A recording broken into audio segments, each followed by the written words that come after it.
Excusez-moi, pardon.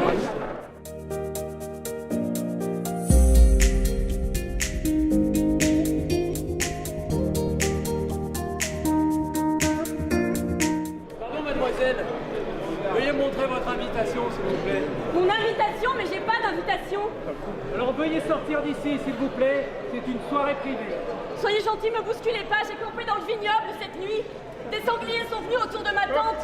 J'ai eu peur, je me suis sauvée. Quelle idée. J'ai marché toute la journée, je sais même pas sur quelle rive du Rhône je me trouve. Vous êtes sur la rive droite du Rhône, mademoiselle.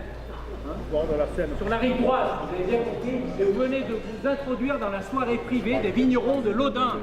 Bon, je veux pas causer de désordre, mais est-ce que je pourrais je sais pas, me poser dans un coin pour souffler un moment? Et si c'est pas trop abusé, est-ce que je pourrais avoir un coca? Je meurs de soif. Un coca. Malheureux. Ici, chez nous. Attendez un instant. Qu'en pensez-vous? On ne va pas la laisser mourir de soif. J'ai pas entendu. Mademoiselle, veuillez me suivre.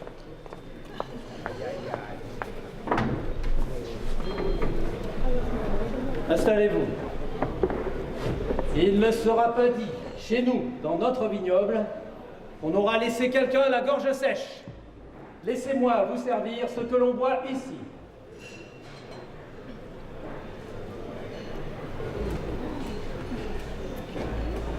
C'est beau comme un soleil, ce jaune, ça brille. C'est étonnant.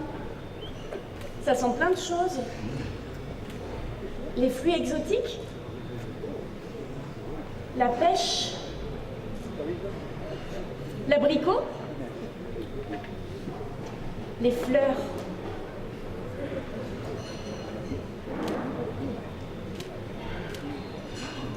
Ah, c'est délicieux! C'est frais et puis c'est rond. Ça parfume toute la bouche. Et vous fabriquez ça depuis longtemps? Depuis les Romains, jeune fille. Quand les vétérans de l'armée romaine sont revenus après leur conquête d'Égypte, ils ont reçu quelques arpents de notre terre et c'est ici qu'ils ont planté les premiers cèpes. Ailleurs, on a retrouvé les grandes dahlias sur notre vignoble où ils conservaient le vin. Et après les Romains? Après, on s'est régalé entre nous de nos vins et par amour du métier, on a encore assemblé les différents cépages, Roussanne, Clairette, Grenache blanc et autres. Et lorsqu'un cardinal de l'Audin a siégé à Toulouse, notre vin a été dégusté par le palais épiscopal. Et puis Olivier de Serres nous a rendu visite. Olivier de Serres, mais qui est-ce? Un célèbre agronome, contemporain du roi Henri IV, spécialiste des maniants, les verres à soie si vous préférez. Et c'est lors d'une de ses tournées d'inspection qu'il a dégusté le vin d'un vieux tonneau retrouvé dans les caves de notre château.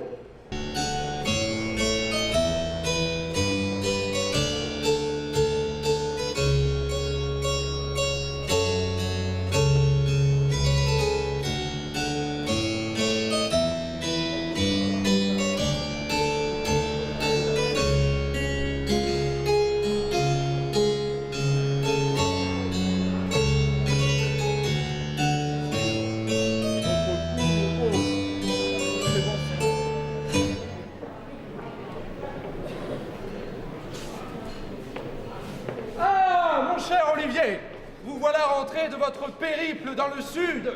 Quelle nouvelle? Comment se portent mes paysans et leurs maniants? Oh, fort bien, messire, fort bien. Les mûriers sont bien verts, les cocons n'ont pas la maladie, et ils produiront assez de soie pour tisser vos pourpoints et commercer avec le monde. Mais c'est un autre trésor découvert dans les caves du château de l'Audin, rive droite du Rhône, que je veux vous faire goûter aujourd'hui. Halte là, messire! Vous n'êtes pas sans savoir que je ne déguste ma poule au pot qu'accompagnée du bon vin de chez moi, mon Jurançon préféré. Et craignez ma colère si ce que vous me servez n'est pas bon. Ah, sire, j'en prends le risque.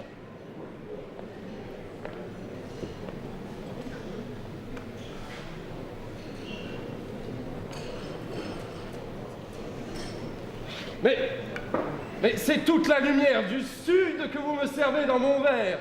Cette robe jaune éclatante, brillante, surprenante. Dans la grisaille sévère de mon palais du Louvre, cela me réchauffe par les yeux. Et voici les senteurs de mes terres du sud, de mon royaume. Ces terres chauffées au grand soleil, aromatiques, puissantes, portant au nez toutes les plantes des collines et les fruits des vergers en coteaux, l'abricot, la pêche et même les jasmins des terrasses dont le parfum se libère au crépuscule.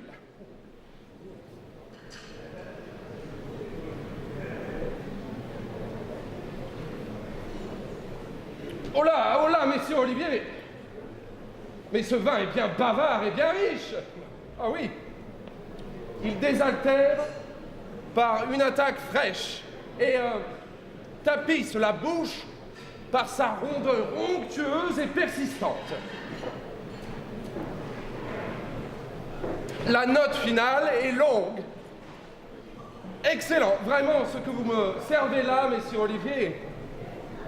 Surprenant. Vous en ferez venir quelques bouteilles dès demain à la cour. Ah, qu'il en soit fait selon votre volonté, Majesté. Je m'en vais immédiatement donner ordre dans ce sens. Il faut encore un peu de vin du roi?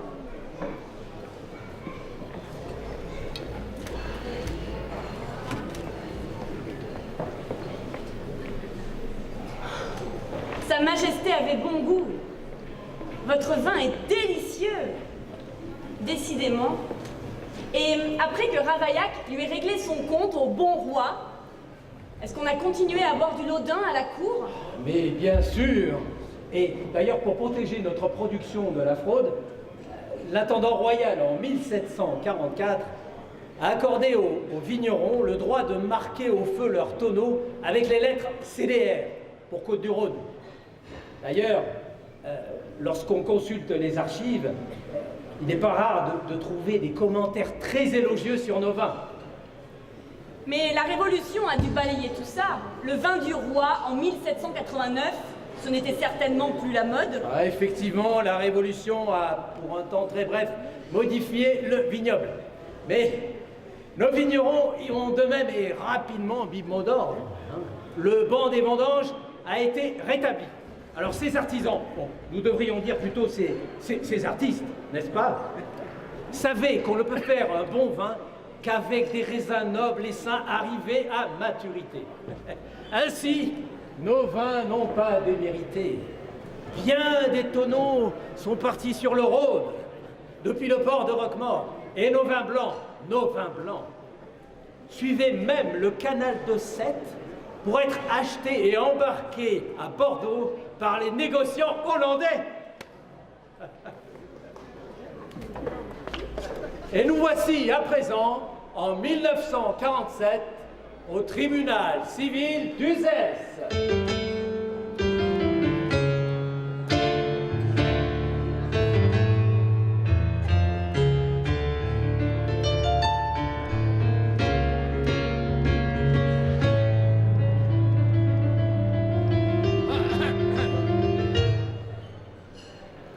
Et c'est là que nous intervenons.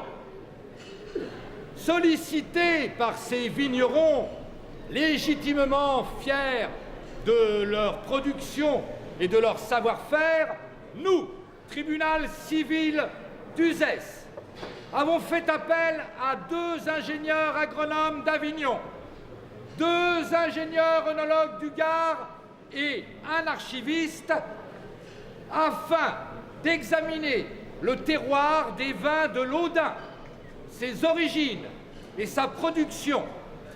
Et c'est en nous appuyant sur leurs conclusions que nous accordons en cette année 1947 l'appellation d'origine contrôlée au vin de Laudin.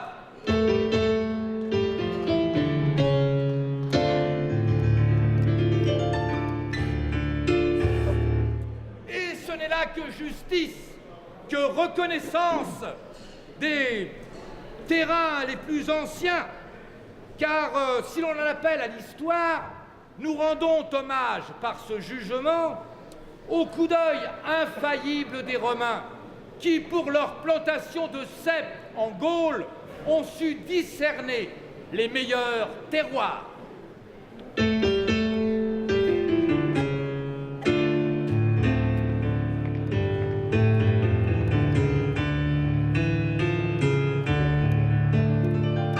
Eh bien, jeune fille, voilà l'anniversaire de ce jugement du tribunal d'Uzès que nous fêtons ce soir et qui, voilà 70 ans, nous a cités comme les meilleurs. Appellation d'origine contrôlée, Côte-du-Rhône, village Laudin. C'est vrai, c'est bien ce que je lis sur l'étiquette, mais à mon humble avis, le tribunal a été clairvoyant et a proféré un juste jugement. Mais ce qui brille ce soir dans nos verres, qui nous réjouit les papilles et qui nous réchauffe le cœur, mérite bien davantage.